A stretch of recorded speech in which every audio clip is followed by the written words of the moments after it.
Nous nous trouvons à Lannemezan, dans le Piémont pyrénéen. L'entreprise se situe ici car elle travaille essentiellement les marbres des Pyrénées, qui se trouvent dans le cœur de la chaîne, comme le parc national.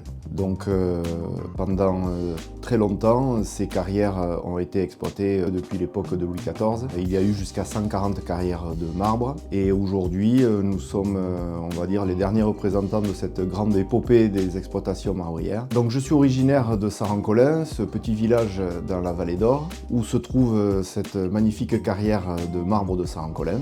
En 1985, mon père, qui était maire du village, a décidé de faire rouvrir ces carrières pour leur redonner leur lettre de noblesse. Moi, à l'époque, j'avais 20 ans et j'ai trouvé fantastique que mon village soit connu dans le monde entier pour son marbre, et je me suis dit que j'allais faire le métier de marbrier. J'ai pu reprendre en 1995 l'ancienne marbrerie de Lannemezan dans le but de développer ces marbres. On s'en sert essentiellement pour la restauration du bâtiment et également pour de nouveaux projets, car il y a beaucoup de prescripteurs qui sont attachés à cette construction traditionnelle.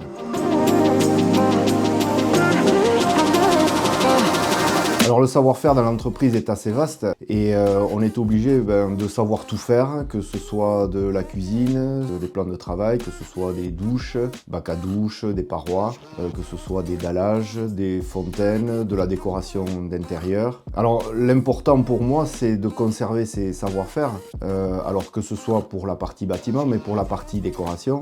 C'est un travail qui est vraiment très spécifique de marbrier, donc je m'attache particulièrement à rechercher des gens et à les former de manière à conserver cette tradition de marbrière pyrénéenne. On a quelques outils modernes pour façonner les pierres, mais le travail à la main et la finition est vraiment très importante. Je pense que nous nous rapprochons de l'esprit du parc national dans la mesure où notre idée, c'est de travailler les matériaux du territoire. Notre production est autour de 90% avec des matériaux pyrénéens. Je veux absolument éviter de faire des importations de matériaux qui viennent de pays lointains. On a tout sur place, pourquoi aller le chercher ailleurs? Qu'on reste local, et dans cette mesure, je pense que le parc national, lui, a cet objectif-là, et c'est dans ce sens que je pense que je me rapproche le plus de cette philosophie, on peut dire. Alors la marque Esprit Parc, je pense qu'elle fédère des gens qui sont sensibles au travail local, et en l'occurrence les Pyrénées.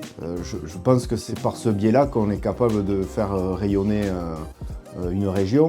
Nous, aujourd'hui, on aimerait travailler plus proche sur certains projets, être capable de faire venir les gens visiter le parc et visiter les entreprises, les artisans qui sont autour de ce savoir-faire, pour montrer qu'on existe, qu'on est là et qu'on travaille tous dans le même sens.